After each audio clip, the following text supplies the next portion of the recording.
रानू चिड़िया का अंडा फूटता है और अंडे में से एक बहुत ही सुंदर सी बेटी निकलती है, जिसे देखकर मम्मा चिड़िया बहुत खुश होती है।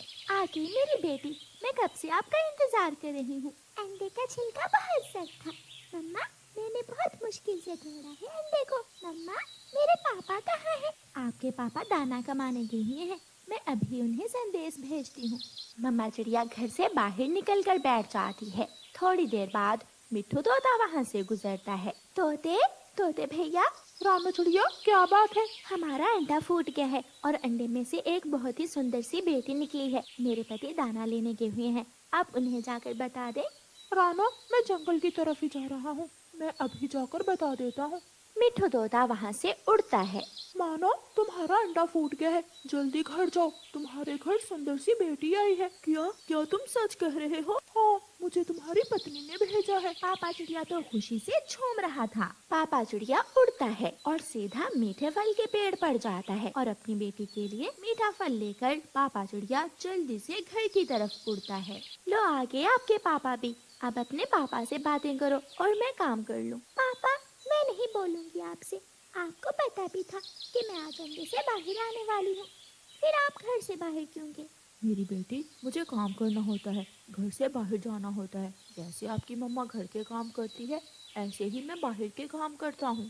पापा, जब मैं बड़ी हो जाऊंगी तो मैं भी आपके काम में मदद किया करूंगी। गुड़िया अपने पापा से बातें करती रहती है और मम्मा चिड़िया रसोई में काम कर रही थी। वो रात मम्मा चिड़िया बहुत सुकून से सोती है, क्योंकि जब तक घोंसले में अंडा था मम्मा चिड़िया को नींद भी नहीं आती थी। सुबह हो जाती है, पापा चिड़िया अपने काम पर जाने के लिए तैयार था। गुड़िया के पापा, मैं भी आ जाऊंगी आपके साथ, मुझे नदी पर जाना है, कई दिनों से मैं घर पर ही हूँ। रानो, आप गुड़िया के पास रहो। मुझे नहाए हुए पूरा 1 महीना हो गया है, मैं नदी से नहा लूंगी और आप काम कर लेना। और मैं घर में बोर होती रहूंगी, आप मुझे भी अपने साथ ही ले जाएं। बेटी, आप अभी उड़ नहीं सकती हो, जब उड़ने लायक हो जाओगी तो फिर जाया करना हमारे साथ। मम्मा चिड़िया और पापा चिड़िया दोनों घर से निकल जाते हैं। रास्ते में जाकर मम्मा चिड़िया पापा चिड़िया से कहती है, गुड़िया के पापा, आज मेरा मकई खाने को बहुत दिल कर रहा है, कहीं से मकई मिल जाएगी? हाँ, लेकिन हमें इंसानों की बस्ती की तरफ जाना होगा, किसान के खेत से मकई मिलेगी। तो फिर आज मुझे वहाँ ले जाएं। कई दिन घोंसले में गुजारकर शरीर बहुत थका थका है।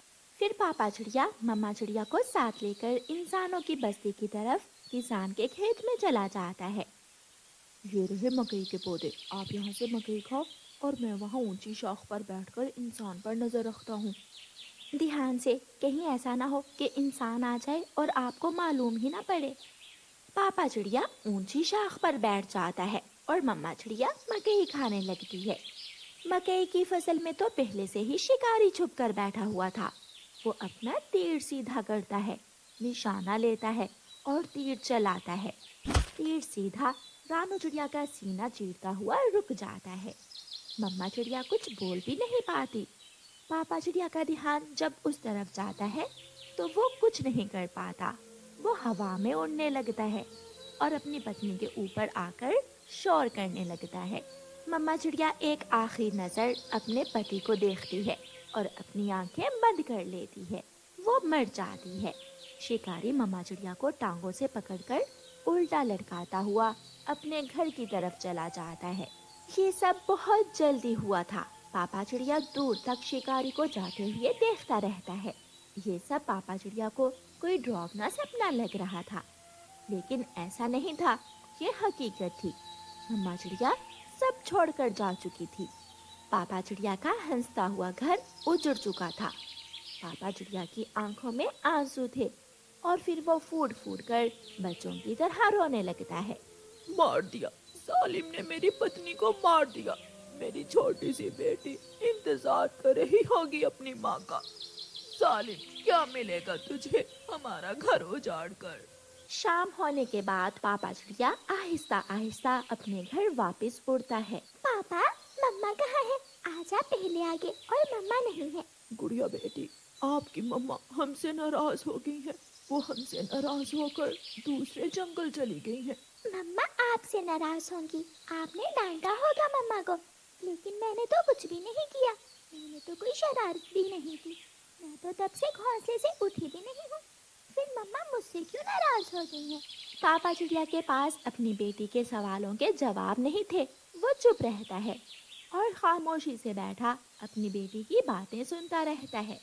वो रात पापा चिड़िया जागता रहता है और सोचता रहता है कि वो कैसे अकेला अपनी बेटी का पालन पोषण करेगा। उसकी पत्नी का चेहरा उसकी आंखों के सामने था। दूसरे दिन पापा चिड़िया उड़ता है और सीधा पड़ोसी कौवों के पास जाता है। गोरी, थोड़ी देर मेरे घर में रुक जाओ। मेरी पत्नी को शिकारी ने मार दिया है और मेरी बेटी घर में अकेली है। वो तो अभी बहुत छोटी है, तुम अकेले कैसे संभालोगे अपनी बेटी को? जैसे भी हो, अब ये सब मुझे अकेले ही करना है। फिर गोरी कौवी पापा चिड़िया के साथ जाती है और गुड़िया के पास जाकर बैठ जाती है। पापा चिड़िया दाना लेने निकल जाता है। दाना ढूंढते ढूंढते बार बार पापा चिड़िया का ध्यान अपनी बेटी की तरफ जाता, इसलिए आज पापा चिड़िया को दाना ढूंढने में बहुत मुश्किल आ रही थी। आंटी, मम्मा कब आएंगी? बेटी, आपकी मम्मा तो बहुत दूर चली गई हैं। आंटी, ऐसे भी कोई छोटे बच्चों से नाराज होता है?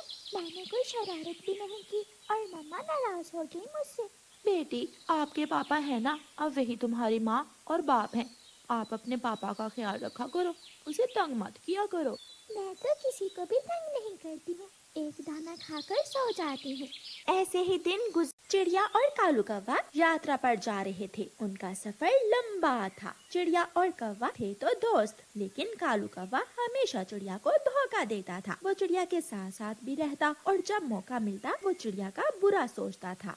अभी सफर शुरू हुए थोड़ी ही देर हुई थी कि चिड़िया और कौवा एक पेड़ के पास बैठ जाते हैं। कौवे भैया, हम थोड़ी देर यहाँ रुकेंगे और हम दोनों अपना अपना दाना ढूंढ कर खा लेंगे। हाँ चिड़िया, मुझे भी बहुत भूख लगी हुई है। फिर एक दिशा में चिड़िया और दूसरी दिशा में कौवा उड़ जाता है।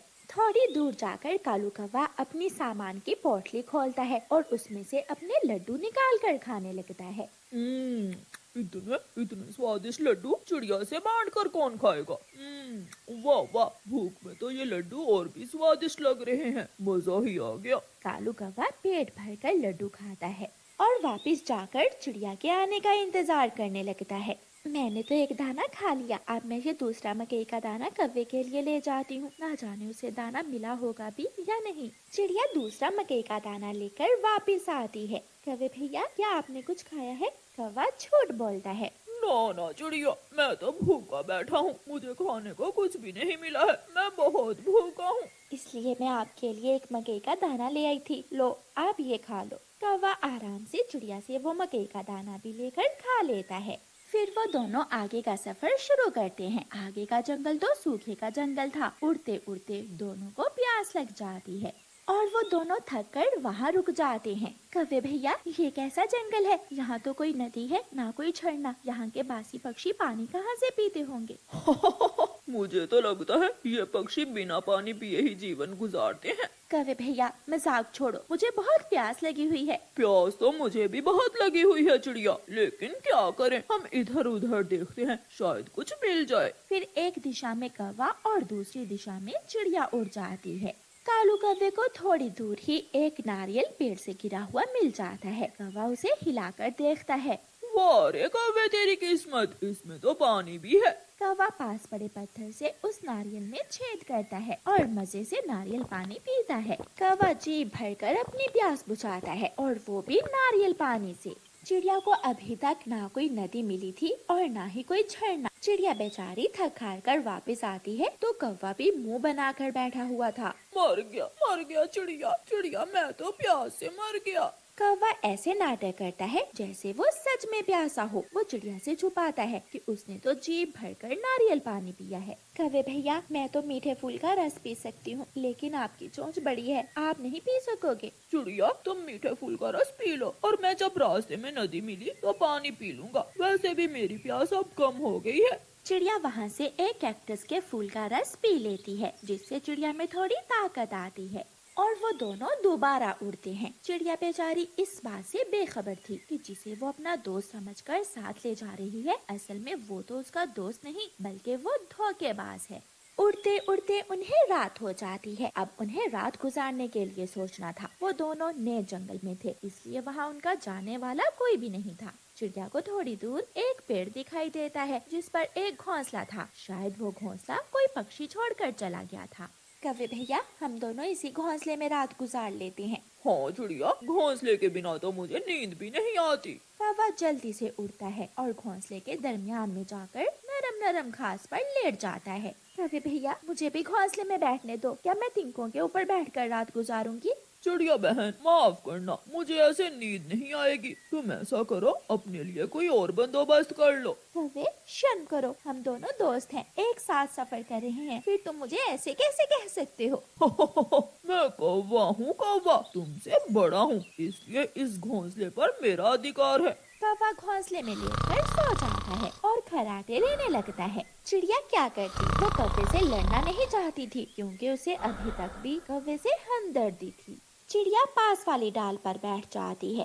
आधी रात हो जाती है। चिड़िया थोड़ा दूर जाती है तो उसे एक पेड़ की खोखर दिखाई देती है। चिड़िया उसी पेड़ की खोखर में छुपकर बैठ जाती है। आधी रात के बाद तेज बारिश शुरू हो जाती है। कौवा बारिश के पानी से उड़ जाता है। चिड़िया चिड़िया, कहाँ हो? मैं बारिश में भीग रहा हूँ। लेकिन चिड़िया तो पेड़ की खोखर में बारिश से सुरक्षित थी और वो मजे से सो रही थी। कौवा बारिश में भीगता हुआ चिड़िया के पास आ जाता है। चिड़िया चिड़िया, मैं बड़ा हूँ और तुमसे ताकतवर भी। बाहर आ जाओ, ये पेड़ की खोखर मेरी है, यहाँ मैं बैठूंगा। कौवे भैया, हम दोनों ही फंस कर यहाँ बैठ सकते हैं, आप भी यहाँ आ जाओ। ना ना, तुम बाहर आओ, यहाँ मैं बैठूंगा। चिड़िया कौवे से डरती हुई पेड़ की खोखर से बाहर आ जाती है और कौवा आराम से पेड़ की खोखर में जाकर बैठ जाता है। चिड़िया दूसरे पेड़ के नीचे जाकर बैठ जाती है। उस पेड़ के घने पत्ते चिड़िया को बारिश के पानी से बचा रहे थे और वो पेड़ जिस पर कौवा बैठा हुआ था, वो पेड़ बहुत कमजोर था। थोड़ी तेज हवा चलती है तो वो पेड़ एकदम से नीचे गिरता है और कौवा पेड़ के नीचे दब जाता है। चिड़िया चिड़िया, मुझे बचाओ, मुझे बचाओ। चिड़िया भागकर वहाँ आती है। कौवे भैया, जब जब भी तुमने मुझे धोखा दिया, तुम्हारा अपना ही नुकसान हुआ। अब मैं क्या कर सकती हूँ? ये पेड़ तो बहुत बड़ा है, इसे हटाना मेरे बस की बात नहीं है। फिर कौवा उसी पेड़ के नीचे दबकर मर जाता है और चिड़िया सुरक्षित दूसरे जंगल पहुँच जाती है। प्यारे